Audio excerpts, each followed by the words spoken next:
I was introduced to science at quite a young age. My father was an architect and I was his eldest child. And as an architect, he sometimes had to go and survey fields. You know, you need to know what the gradient of a field is before you design the building to go on it. And I would go as his surveying assistant. But that, at a very early age, taught me about good design of experiments and respect for data. So that was a very good introduction. The first obstacle was actually at age 11 or 12.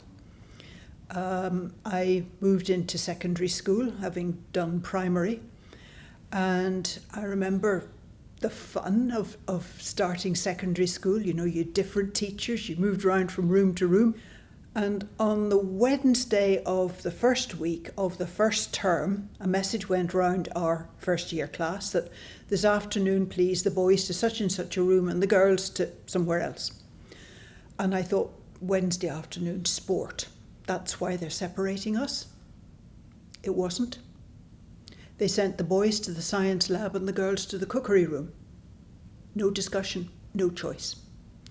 But when I told my parents that evening, they hit the roof and phoned the head teacher, as did the local doctor who had a daughter in the class, and as did, it turned out, one other set of parents. And the next time the science class met, there were 3 girls and all the boys. And I think we were the first girls to do science in that school.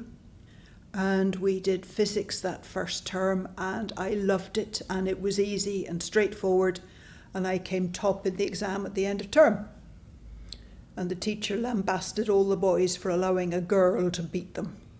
I found physics very easy, very straightforward. As I went through secondary schooling, I was thinking, you know, physics is my best subject. I'm probably going to do physics at university.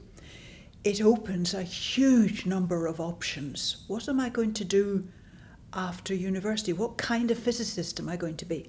And I was thinking around. My father was very widely read. He used the Linenhall Library in Belfast, and he brought home some lovely books. And he brought home a book by Fred Hoyle called Frontiers of Astronomy.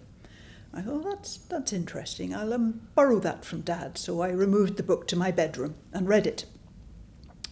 And in physics at school at that time, we were learning about what the force is on a particle that's going round in a circle. You know, you've got something on the end of a piece of string and you're whizzing it round.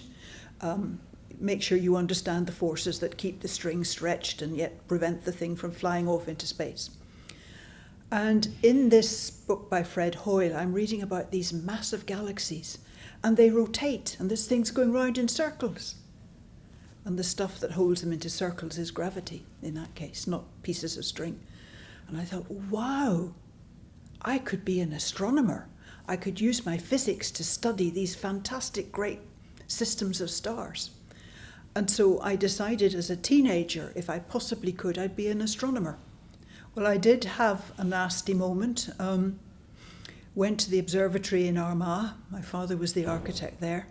And one of the staff kindly showed me the telescopes and pointed out that you'd use the telescopes at night. And this hadn't quite fully clicked with me. You're working at night.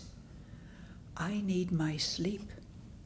Oh, I can't be an astronomer. Oh, And then I got to hear about other kinds of astronomy, some of the more modern ones, like radio astronomy, where you're studying radio waves, not light waves coming from the stars and galaxies. And you can do that in the daytime. So I thought, right, I'll be a radio astronomer. I decided my best bet was to do a physics degree, a straight physics degree at university. That would set me up fine to be a radio astronomer if I got a good degree. But if I didn't get a good enough degree to do research, then there's tons of other jobs you can get with a physics degree. So I went to actually Glasgow University to do a straight physics degree. There was a lot of pressure on me as the sole female in the class. Partly there was a lot of barracking by the lads. It was the tradition that when a woman came into the lecture theatre in that department, all the guys would whistle, stamp, catcall, bang the desks, make a lot of noise. And normally the women would gather outside, come in as a group. But because I was the only woman, I had to face this on my own. I knew there was radio astronomy at Cambridge, but Cambridge is very prestigious. I didn't expect to get in there.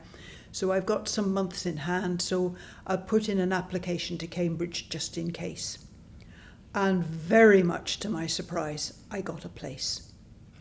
And it was actually quite terrifying going there.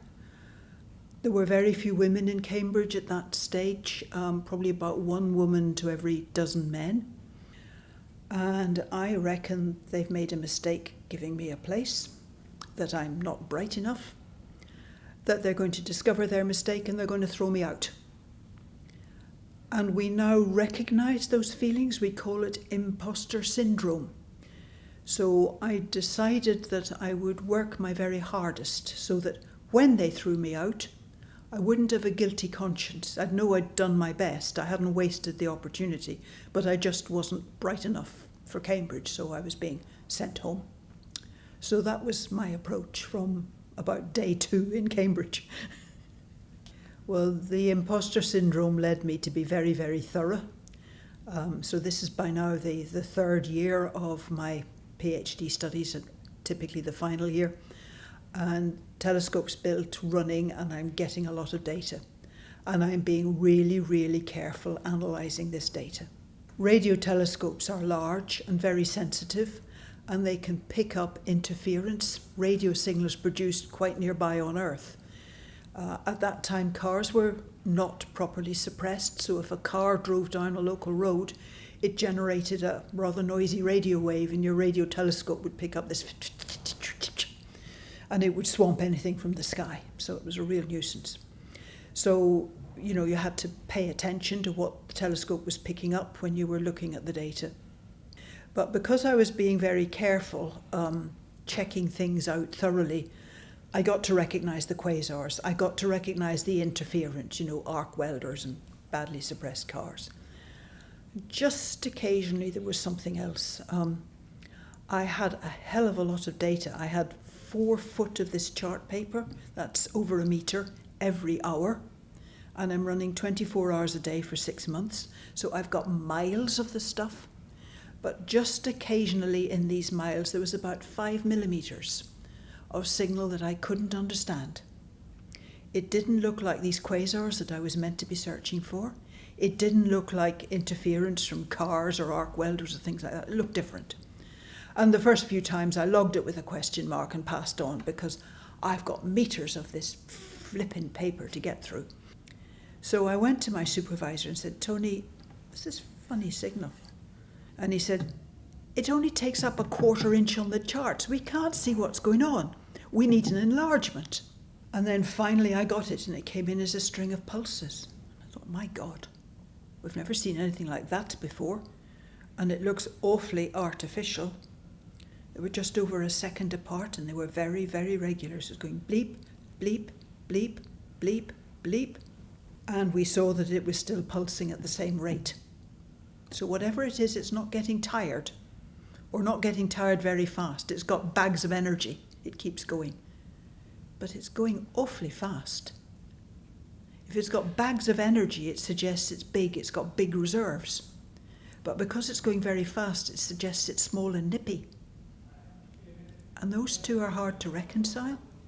And it took a very long time, actually, for the whole scientific community to realise that it was a star that's the same kind of mass as the sun or any other typical star, but it's squashed down to be about 10 miles across. Very, very squashed. But that was the detection of the first pulsar. And I found a second one about a month later, and then 2 more. The other 2 I found about a month after that. So then we had 4, and we had to believe these were real stars. And that's when we were free to publish the first one. We now know of thousands of them, literally thousands, and they're finding more every day. Being interviewed by the press afterwards, once we published the first one, it got a lot of attention. It was very interesting. There'd be Tony and I together being interviewed, and they'd ask Tony about the astrophysical significance of this discovery, which he duly told him. And then they turned to me for what they called the human interest. This is a young woman, early 20s. What were my bust, waist and hip measurements? How tall was I? How many boyfriends did I have? My supervisor and the head of the Cambridge Radio Astronomy Group got the Nobel Prize for Physics in 1974. It was really important. It was the first time the Physics Prize had gone to anything astronomical. So when I won this big prize, the kind of alternative to the Nobel Prize, I decided to put the money to allow people, a bit like me, women and from other minorities, to enable them to study for these PhDs, these research degrees. But they give the money to people who would be minorities in research in physics. It's mostly women, but it's not all women. There's some people of colour, there's some people with disabilities. Anything other than able white men, in other words, to try and increase the diversity in physics departments. And that's been running for several years now, and there must be about 20 of these funded research students around Great Britain. The impact of her work has been incredible. I cannot overstate the importance of the discovery of pulsars to our general understanding of the universe. But I think these days as well, she's becoming more remembered for her work in service of equality and diversity. And once again, she's having an immense impact on the field and on academia. And I think it's very helpful, especially for women and gender minorities in Northern Ireland, to see someone like Jocelyn succeed and succeed so well. And also to see her giving back to the community. There's a slow increase in the number of women studying physics. Chemistry sits somewhere between physics and biology. Physics and engineering is where the numbers of women are very, very few. And that's a tragedy, because women can do physics and can do engineering and do it really, really well. It's just the culture in our society says women don't do physics, women don't do engineering. And there's absolutely no reason for saying that. Better representation is absolutely needed. There's a phrase I'm reminded of: you can't be what you don't see. If you don't see people like Jocelyn achieving, if you don't see women and gender minorities, racial minorities, LGBT, if you can't see these people succeeding as scientists, then you might not know that you could do it yourself. So having that representation is incredibly important, I think, because the more women, girls, the more minorities we have going into science, the stronger we are together as a community, and the more we can combat these backwards attitudes which we are somehow still coming across today. I'd like to see a lot more women doing science. And I know a lot more women can do science and really should do science.